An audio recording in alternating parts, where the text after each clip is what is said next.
బొద్దింకలు night walk చేసినవి, ఎలుకలు పొద్దున్నే టాయిలెట్గా వాడినవి, ఈగలు మంచి గూడు కట్టుకొని గుడ్లు పెట్టినవి, ఇవన్నీ ఫుడ్లో కలిస్తేనే కదా వస్తుంది అసలైన మజా. అదే ఇంట్లో మంచిగా అల్లం వెల్లిగడ్డ పేస్ట్ చేసుకొని మంచిగా మసాలా నూరుకొని చేసుకుంటే ఏం వస్తుంది చెప్పండి, ఏం బాగుండదు.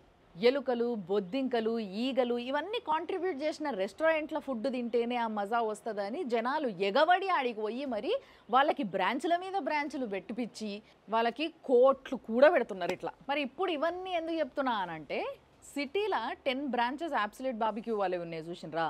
వాటిపైన నిన్న తెలంగాణ ఫుడ్ సేఫ్టీ డిపార్ట్మెంట్ వాళ్ళు పోయి రైడ్ చేసిర్రు. అప్పుడు ఏమేం దొరికినాయి అనేది చూడండి. Violations found: dirty utensils, flooring and wash areas, fridges are not cleaned, defrosted, degenerated chopping boards. Floor చాలా చండాలంగా ఉందంట. And fridges are not cleaned and defrosted.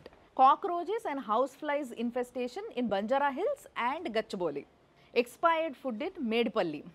Rotten fruits with fungal infestation in orbit. Storage lapses ఏమేమి ఉన్నాయో కూడా వీళ్ళు క్లియర్గా mention చేశారు, వినుండ్రి. Food stored on floor and with rat pads, beetle infested floor. Esarao నగర్లో ఇవి కనిపించినాయి అంట. అంటే ఫుడ్ని కింద భూమి మీద అట్లా పెట్టేస్తారు అనమాట.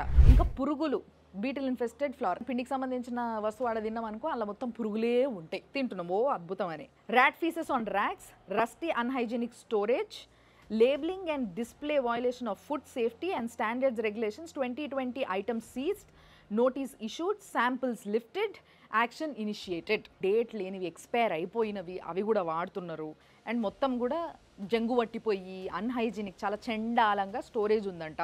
దేనికి లేబులింగ్ చక్కగా లేదు. అన్ని ఫుడ్ ఏదైతే సేఫ్టీ ప్రకారం బయట ఏ సేఫ్టీ నార్మ్స్ ఉంటాయో ఆ సేఫ్టీ నార్మ్స్ ఏవి పాటిస్తలేరు. కాబట్టి ఐటమ్స్ని ఏవైతే లేబులింగ్ లేవో వాటన్నిటిని సీజ్ చేసిరట, వాళ్ళకి నోటీసులు ఇచ్చిరట, శాంపుల్ అన్ని తీసుకొచ్చిరట. యాక్షన్ ఇనిషియేట్ చేస్తున్నామని కూడా పెట్టిర్రు. కాబట్టి జాగ్రత్త ఎవరైతే అక్కడ తినాలనుకుంటున్నారో. ఇట్లనే నిజామాబాద్ కేఎఫ్సీలో కుళ్ళిన చికెన్ సర్వ్ చేస్తున్నారు అని చెప్పి కస్టమర్లు కంప్లైంట్ చేస్తున్నారు. ఇక మరి ఫుడ్ సేఫ్టీ వాళ్ళు అక్కడ కూడా పోతే అసలు విషయాలు ఏంది, ఇంకా మొత్తం అన్నీ కూడా బయటికి వస్తాయి. బట్ ఏదేమైనా కానీ నేను మీకు ఒక విషయం చెప్పాలనుకుంటున్నాను. ఏంటంటే మీరు ఎప్పుడన్నా ఒంట్లో బాగాలేక డాక్టర్ దగ్గర పోతే డాక్టర్ ఫస్ట్ అడిగే ప్రశ్న ఏంది, మీరు ఈ మధ్య ఏమన్నా బయట తిన్నారా అని అడుగుతాడా లేదా? వాళ్ళు ఏమైనా పిచ్చిలేసి అడుగుతారా, లేకపోతే వాళ్ళకి తెలియక అడుగుతారా? వాళ్ళు అడిగే దాంట్లో ఇంత అర్థం ఉందన్నమాట. ఇట్లాంటివి ఏవో ఉంటాయి, ఇట్లాంటివి తినేసి వస్తాం కాబట్టి అవన్నీ కడుపులో కనబడుతుంటాయి అన్నట్టు.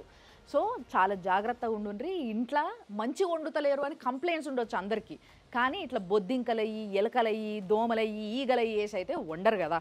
సో ఇంట్లో తినడం చాలా సేఫ్, చూసుకోండి.